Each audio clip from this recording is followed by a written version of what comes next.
After Jesus had finished instructing his 12 disciples, he went on from there to teach and preach in the towns of Galilee. When John, who was in prison, heard about the deeds of the Messiah, he sent his disciples to ask him, "Are you the one who is to come, or should we expect someone else?" Jesus replied, "Go back and report to John what you hear and see. The blind receive sight, the lame walk, those who have leprosy are cleansed, the deaf hear, the dead are raised, and the good news is proclaimed to the poor. Blessed is anyone who does not stumble on account of me."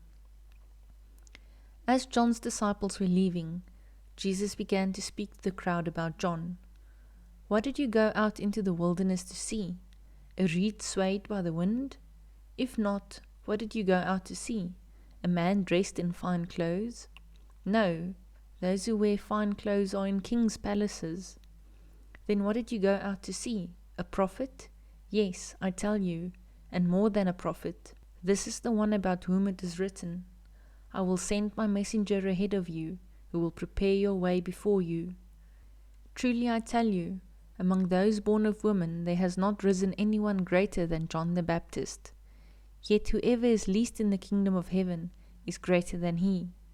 From the days of John the Baptist until now, the kingdom of heaven has been subjected to violence, and violent people have been raiding it.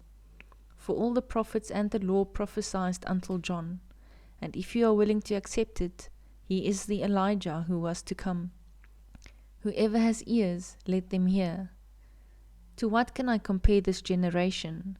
They are like children sitting in the marketplaces and calling out to others, 'We played the pipe for you, and you did not dance. We sang a dirge, and you did not mourn.'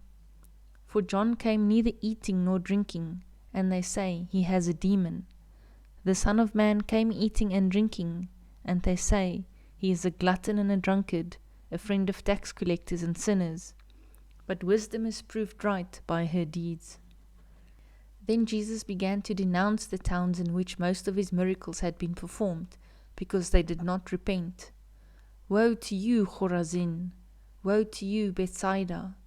For if the miracles that were performed in you had been performed in Tyre and Sidon, they would have repented long ago in sackcloth and ashes.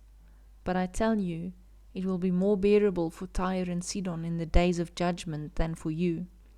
And you, Capernaum, will you be lifted to the heavens? No, you will go down to Hades.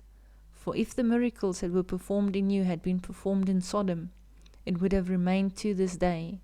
But I tell you that it will be more bearable for Sodom on the day of judgment than for you." At that time Jesus said, "I praise you, Father, Lord of heaven and earth, because you have hidden these things from the wise and learned, and revealed them to little children. Yes, Father, for this is what you were pleased to do. All things have been committed to me by my Father. No one knows the Son except the Father, and no one knows the Father except the Son, and those to whom the Son chooses to reveal him. Come to me, all you who are weary and burdened, and I will give you rest. Take my yoke upon you and learn from me, for I am gentle and humble in heart, and you will find rest for your souls. For my yoke is easy, and my burden is light." Please support my mission of making the Bible available as an audiobook by subscribing to the channel and by liking and sharing this video. Thank you very much.